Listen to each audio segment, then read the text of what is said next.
Tomatoes நல்லா boil ஆகிடுச்சு.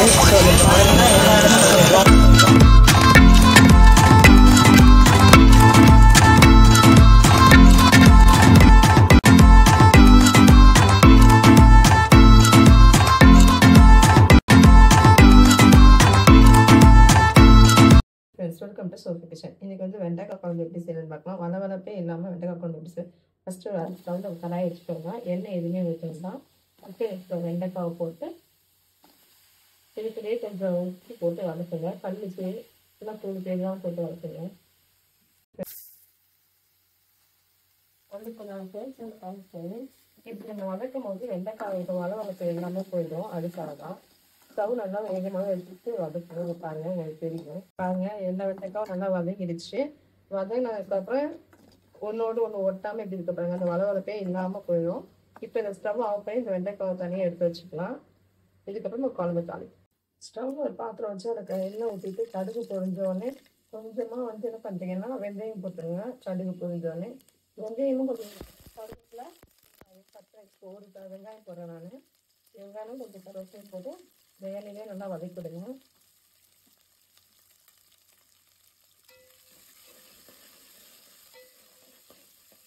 நல்லா வதக்கிட்டேன். நல்லா வெங்காயம் வதங்கிடுச்சு. இதுக்குள்ளேயே நான் தட்டை வச்சுட்டு தக்காளி போட்டுக்கலாம். நான் ஒரு வெங்காயம் 2 தக்காளியும் சேர்த்துருக்கேன். அப்புறம் குழம்பு நல்லா நிறையா வரும். அதுக்கு தான்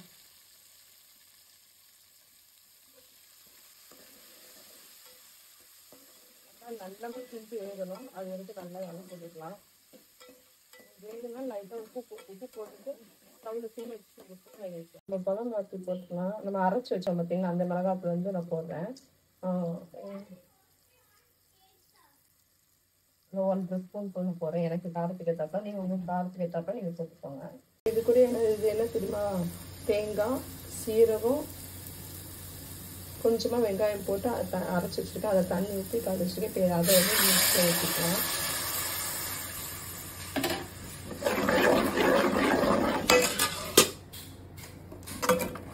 இப்போ இது கூடயே நம்ம வதக்கி வச்சுருக்கிற அந்த வெண்டைக்காவை எடுத்து போட்டுக்கலாம்.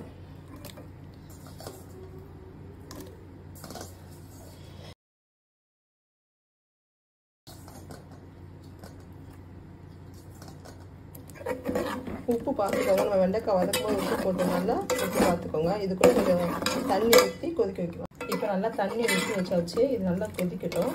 கொதிச்சு நம்ம வந்து புளி வந்து கரைச்சி வச்சுருக்கோம். அதை ஊற்றிக்கலாம். ஃபஸ்ட் நல்லா கொதிச்சு மிளகாத்தூள் வாடெல்லாம் போட்டோம். அதுக்கப்புறம் புளி ஊற்றிக்கலாம். இப்போ பாருங்கள், நல்லா கொதிச்சிருச்சு. இந்த டைமில் புளி தண்ணி ஊற்றிக்கலாம். புளிக்கு உங்களுக்கு தேவையான அளவுக்கு நீங்கள் புளி ஊற்றிக்கோங்க.